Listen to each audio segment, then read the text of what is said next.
Marine habitats of seagrass, coral, like 25 meters sa dagat. Makikita pa yun. So, sobrang lalim na, mawawala na lang ng light. So that's multispectral sensor. Tapos yung isa yung land cover, there's some yung forest, crops, But that's not our satellite, that's European. That's yeah. Masyadong high-tech for us for the moment. Comparable naman yung kaya natin. It's just yeah. that you have so many. So that's a fleet of satellites ba? How many? How many?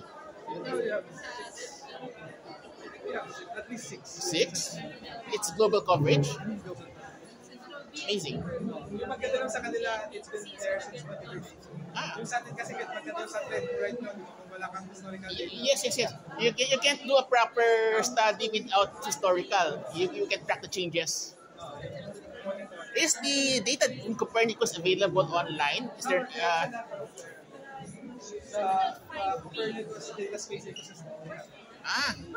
Anybody can access that data? It's free and open. So, wow. Di namin, marami di alam yun eh.